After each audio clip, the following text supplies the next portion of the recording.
नमस्कार दोस्तों, कैसे आप लोग। अशोका स्टडी पॉइंट के ऑनलाइन प्लेटफॉर्म पे आप सभी लोगों का स्वागत है। पिछले कक्षाओं में हम लोग क्रिया के बारे में चर्चा कर रहे थे और क्रिया के विभिन्न प्रकारों के बारे में हम लोगों ने अध्ययन और अध्यापन कर रखा था। आज हम उसी को आगे बढ़ा रहे हैं और क्रिया के अन्य प्रकारों के बारे में चर्चा कर रहे हैं कि क्रिया के अन्य प्रकार हैं क्या। तो सबसे पहले देखें तो क्रिया के अन्य प्रकार में आपका जो पहला क्रिया है उसे हम सहायक क्रिया कहते हैं। क्या कहते हैं? सहायक क्रिया। अब बात किया जाए सहायक क्रिया है क्या, तो आपको पता होगा, आप लोग इंग्लिश में पढ़ चुके होंगे हेल्पिंग वर्ब। हेल्पिंग वर्ब आप लोगों ने पढ़ा होगा। हेल्पिंग वर्ब मतलब सहायक क्रिया। तो इंग्लिश में आप लोग हेल्पिंग वर्ब किसको किसको जानते हैं? जैसे इज, एम, आर, वाज और वेयर क्या है? हेल्पिंग वर्ब है। सेम उसी प्रकार से हिंदी में अगर देखा जाए तो हेल्पिंग वर्ब कौन कौन से हैं या सहायक क्रिया कौन कौन से हैं? तो है, हूँ, हो और था, थे, थी क्या है?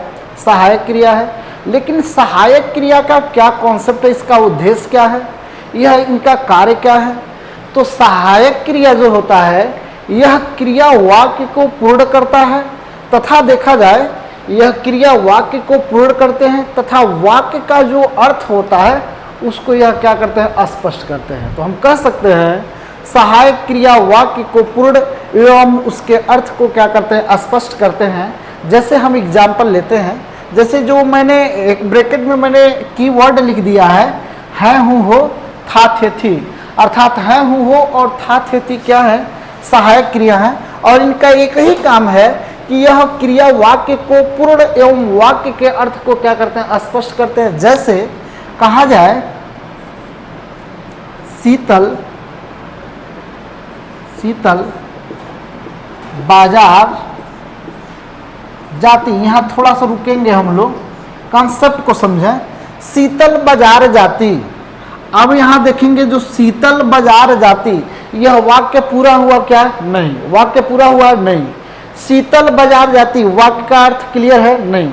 लेकिन यदि हम यहाँ जैसे ही लिखेंगे सीता बाजार जाती है, तो यह वाक्य आपका क्या हो गया? पूर्ण भी हो गया और वाक्य का अर्थ भी स्पष्ट हो गया कि इसी काल में अर्थात वर्तमान काल में देखा जाए तो शीतल बाजार जाती है। तो हेल्पिंग वर्ब इसमें क्या हुआ? सहायक क्रिया क्या हुआ? हाँ, हूँ। क्लियर है इतनी बात। दूसरा एग्जाम्पल लें तो कहा जाए अगर रमेश साइकिल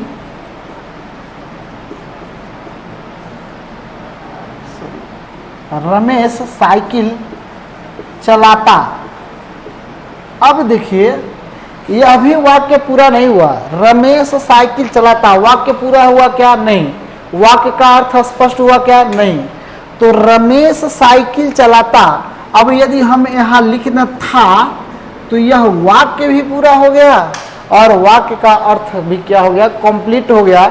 तो देखेंगे रमेश साइकिल चलाता था, वाक्य भी पूरा हुआ और वाक्य का एक अपना एक क्या? एक कॉन्सेप्ट अर्थात एक अर्थ निकला।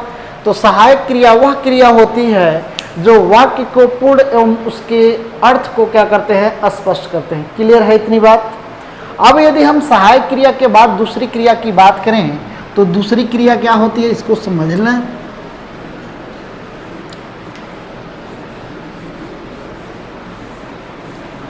दूसरी क्रिया क्या होती है तो थोड़ा सा इसको समझें।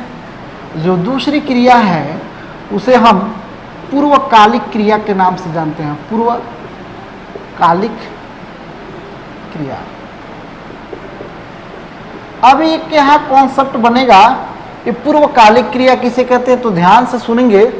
पूर्वकालिक क्रिया होता क्या है कि जब वाक्य में कर्ता एक कार्य को समाप्त करने के बाद दूसरा कार्य करना आरंभ करे तो उस वाक्य में पहले समाप्त होने वाली क्रिया को क्या कहते हैं? पूर्वकालिक क्रिया। क्लियर है? तो हम लिख भी दे रहे हैं, जब वाक्य में कर्ता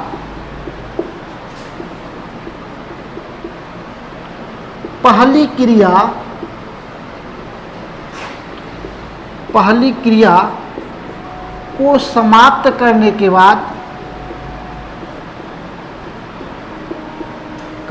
बाद दूसरी क्रिया करता है तो पहले समाप्त होने वाली क्रिया को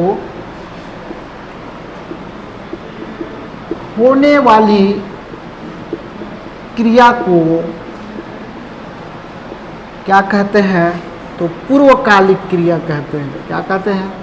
पूर्वकालिक क्रिया कहते हैं। क्लियर है? यहाँ कॉन्सेप्ट को समझेंगे। जब वाक्य में कर्ता पहली क्रिया को समाप्त करने के बाद दूसरी क्रिया करना आरंभ करता है तो उस वाक्य में पहले समाप्त होने वाली क्रिया को क्या कहते हैं? पूर्वकालिक क्रिया। क्लियर है इतनी बात? जैसे एग्जाम्पल को यदि हम लें तो बनेगा सौम्या लिख कर पढ़ती है। लिख कर पढ़ती है। कॉन्सेप्ट को देखेंगे, यहां लिखना भी क्रिया है और पढ़ना भी क्रिया है, लेकिन सौम्या क्या कर रही है? लिख ले रही है। पहला जो काम है वह लिख ले रही है। कोई भी चीज है उसको वह लिख करके समाप्त कर दे रही है, उसके बाद से वह क्या कर रही है? पढ़ना प्रारंभ कर रही है। तो आप देखें ध्यान से, सौम्या लिख कर पढ़ती है तो लिखने का काम पहले समाप्त कर ले रही है, उसके बाद से वह पढ़ने का कार्य क्या कर रही है? आरंभ कर रही है। तो इस वाक्य में क्या हो जाएगा? एक क्रिया समाप्त करने के बाद दूसरी क्रिया आरंभ हुआ है, तो ऐसे वाक्यों में कौन सी क्रिया हो जाएगी? तो पूर्वकालिक क्रिया। क्लियर है इतनी बात? अब यदि हम दूसरा एग्जाम्पल लें तो हम कह सकते हैं गणेश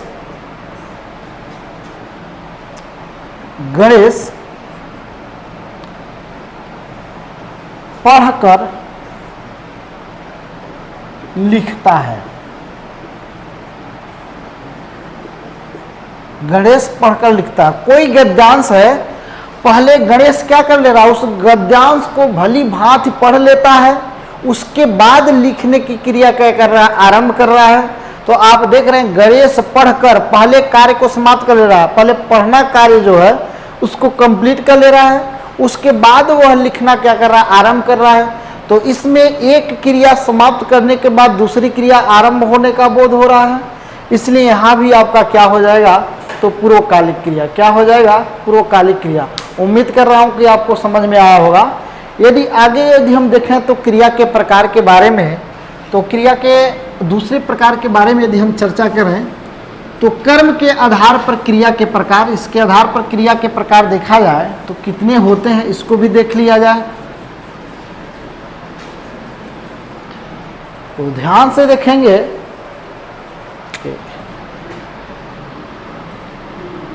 कर्म या रचना के आधार पर, कर्म या रचना के आधार पर क्रिया।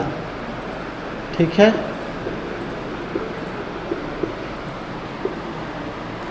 कर्म या रचना के आधार पर जो क्रिया होती है वह कितने प्रकार के? तो इसमें पहला सकर्मक क्रिया। क्या होता है? सकर्मक क्रिया। और यह सकर्मक क्रिया और अकर्मक क्रिया के बारे में आपके एग्जाम में बहुत सारे क्वेश्चन आते हैं। तो सकर्मक क्रिया किसे कहते हैं? सकर्मक मतलब कर्म के साथ, अर्थात जिस क्रिया के साथ कर्म लगा हो या कर्म की संभावना हो वहां आपका क्या हो जाएगा? सकर्मक क्रिया। क्या हो जाएगा? सकर्मक क्रिया। अकर्मक क्रिया, जिस क्रिया के साथ कर्म न हो और न ही कर्म की पॉसिबिलिटी हो या न ही कर्म की संभावना हो, वहां क्या हो जाएगा? अकर्मक क्रिया। क्या हो जाएगा? अकर्मक क्रिया। क्लियर है इतनी बात? तो आइए देखते हैं सकर्मक क्रिया। इसमें क्रिया के साथ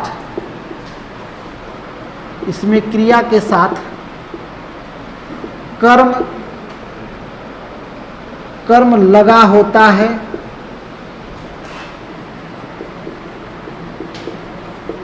या कर्म की संभावना होती है। कर्म की क्या?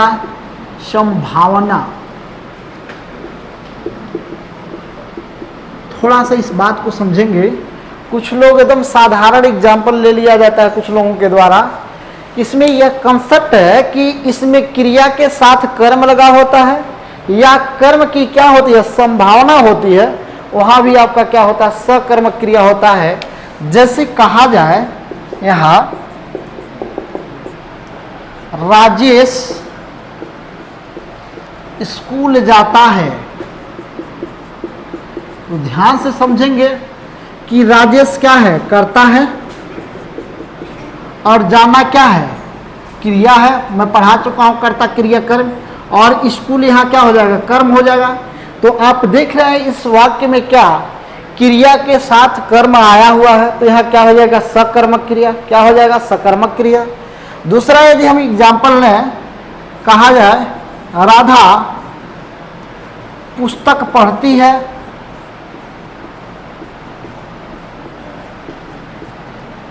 तो राधा पुस्तक पढ़ती है, राधा कर्ता हो जाएगा, पढ़ना क्या हो जाएगा, क्रिया हो जाएगा, पुस्तक क्या हो जाएगा, कर्म हो जाएगा। क्या हो जाएगा, कर्म हो जाएगा। अब देखिए कुछ मैं ऐसे वाक्य लिखूंगा जिसमें कर्ता और क्रिया तो रहेंगे लेकिन कर्म नहीं रहेगा, कर्म की केवल और केवल पॉसिबिलिटी दिखाई देगी। लेकिन आप लोग जानते हैं, आप लोग यह समझते हैं कि जिस वाक्य में कर्ता और क्रिया हो और कर्म न दिखाई दे वह अकर्मक क्रिया हो जाएगा। यह गलत आपका कॉन्सेप्ट है। जहां जिस क्रिया के साथ कर्म की यदि पॉसिबिलिटी हो तो वहां भी आपका क्या होता है, सकर्मक क्रिया। जैसे यदि कहा जाए शीतल खाती है, तो यहां देखिए छुपा हुआ है, कर्म छुपा हुआ है, कर्म की पॉसिबिलिटी है। शीतल खाती है तो मेरे भाई कुछ भी तो खा रही है, अर्थात किसी वस्तु या पदार्थ या खाद्य पदार्थ की यहाँ पॉसिबिलिटी बन रही कि नहीं, बन रही है ना, कि शीतल खाती है तो कुछ तो वह खा रही है। या तो मान लीजिए नमकीन खा रही है, या रसगुल्ला खा रही है, या मान लीजिए कि डोसा खा रही है, चाउमीन खा रही है, तो पॉसिबिलिटी किसी खाद्य पदार्थ की बनी कि नहीं, बनी ना। इसलिए यहाँ भी आपका क्या हो जाएगा, सकर्मक क्रिया। आप लोग बस यह छांट लेते हैं कि यह कर्ता है, यह क्रिया है, कर्म नहीं है, इसलिए अकर्मक क्रिया। यह आपका क्वेश्चन क्या हो जाएगा, गलत। यह नॉर्मल क्वेश्चन है। अब यहाँ से इस प्रकार के उदाहरण से, एग्जाम्पल से क्वेश्चन नहीं आएंगे। अगर पेपर सेटर को कठिन क्वेश्चन बनाना है तो यहीं से यह क्वेश्चन उठेगा। क्लियर है इतनी बात। मैं एक और एग्जाम्पल लिखूं तो कहा जा सकता है कमलेश गाता है, तो कमलेश गाता है तो या तो कोई कविता गाएगा या तो कोई गीत गाएगा। तो यहाँ किसकी कर्म की पॉसिबिलिटी बन रही कि नहीं, गीत कर्म की पॉसिबिलिटी बन रही है। मेरे भाई यहाँ समझें, कमलेश गाता है तो वह तो कुछ भी तो गा रहा है, या तो गजल गा रहा होगा, या तो गीत गा रहा होगा, या तो कविता गा रहा होगा। तो यहाँ पॉसिबिलिटी है कि नहीं, गीत कर्म की पॉसिबिलिटी है। इसलिए यहाँ भी आपका क्या हो जाएगा, सकर्मक क्रिया। क्या हो जाएगा, सकर्मक। एक और एग्जाम्पल यदि हम यहाँ लें, कहा जाए यदि हम यहाँ कहें राकेश पढ़ता है, तो यहाँ भी थोड़ा सा डीप देखें तो राकेश पढ़ता है, तो राकेश पढ़ता है, कुछ भी तो पढ़ता है, या तो वह अखबार पढ़ेगा या तो कोई पुस्तक पढ़ेगा। तो यहाँ रमेश पढ़ता है तो किसी वस्तु की उपस्थिति है कि नहीं, पुस्तक ही पढ़ रहा होगा या तो अखबार पढ़ रहा होगा। तो यहाँ राकेश पढ़ता है तो उपस्थिति है अखबार या पुस्तक की। तो यहाँ अखबार और पुस्तक क्या है, इस वाक्य में कर्म की पॉसिबिलिटी अखबार और पुस्तक की हो रही है। इसलिए यहाँ भी आपका क्या हो जाएगा, सकर्मक क्रिया। क्या हो जाएगा, सकर्मक क्रिया। उम्मीद कर रहा हूं कि सकर्मक क्रिया आपको समझ में आ गया होगा। अब देखें तो अगला क्या होता है, अकर्मक क्रिया। उसके बारे में हम लोग चर्चा कर रहे हैं। अब अगला देखा जाए तो सकर्मक क्रिया के बाद अकर्मक क्रिया आता है। और अकर्मक क्रिया क्या होता है इसको समझ लें कि जिसमें क्रिया के साथ न तो कर्म हो और न ही कर्म की संभावना हो, तो वहाँ आपका क्या हो जाएगा, अकर्मक क्रिया। क्या हो जाएगा, अकर्मक क्रिया।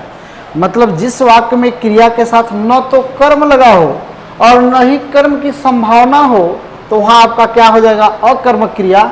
जैसे दीपक रोता है, तो दीपक क्या है, कर्ता है, और रोना क्या है, क्रिया है।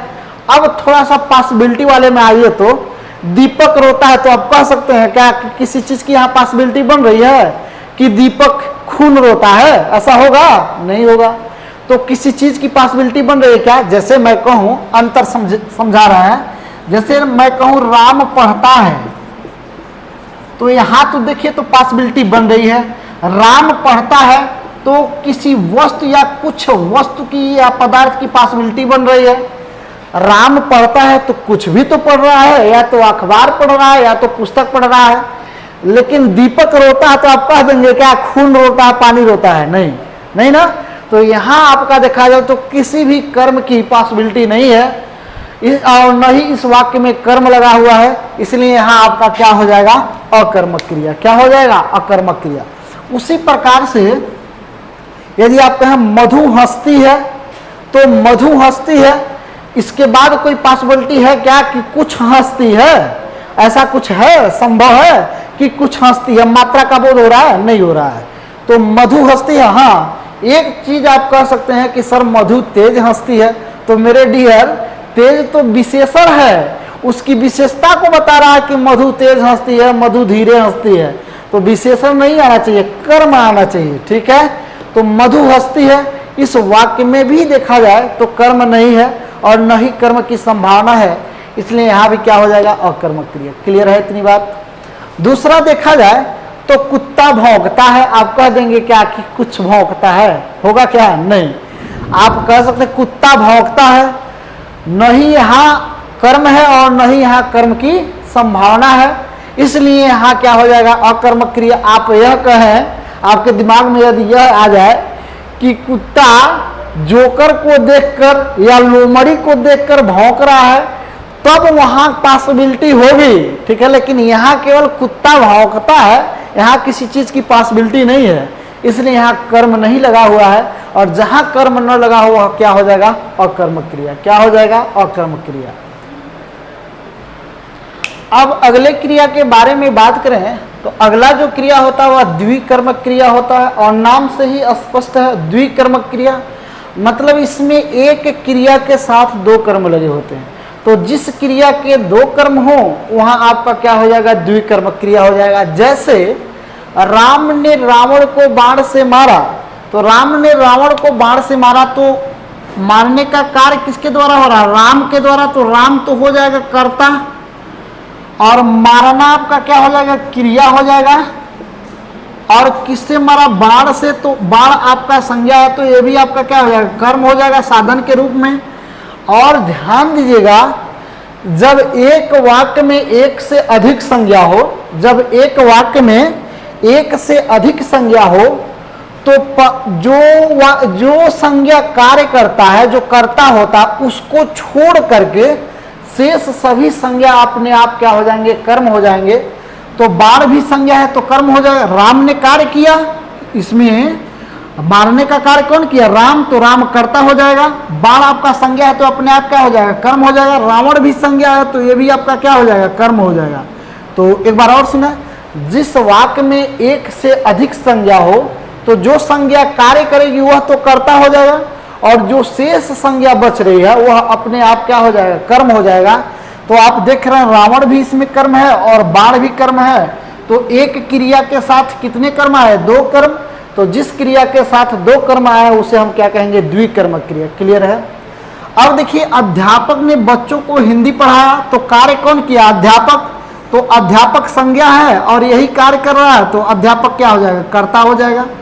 जो कार्य करेगा वही नहीं कर्ता होगा। और पढ़ाया यह क्या है? क्रिया हो जाएगा। क्या हो जाएगा? क्रिया हो जाएगा। हिंदी आपका संज्ञा है और क्या पढ़ाया? हिंदी, इसलिए यह भी आपका क्या हो जाएगा? कर्म। और किसको पढ़ाया? बच्चों को, तो बच्चों भी आपका संज्ञा है, ये भी क्या हो जाएगा? कर्म। तो जिस वाक्य में एक क्रिया के साथ दो कर्म लगे हों, उस वाक्य में क्या हो जाएगा? द्विकर्मक क्रिया। क्या हो जाएगा? द्विकर्मक क्रिया। तो उम्मीद कर रहा हूँ यह टॉपिक आपको समझ में आया होगा। यदि यह वीडियो आपको अच्छा लगा हो तो निश्चित रूप से आप अपने दोस्तों को और अपने मित्रों को अधिक से अधिक इस वीडियो को शेयर और लाइक करें। तो आज के लिए बस इतना ही। धन्यवाद।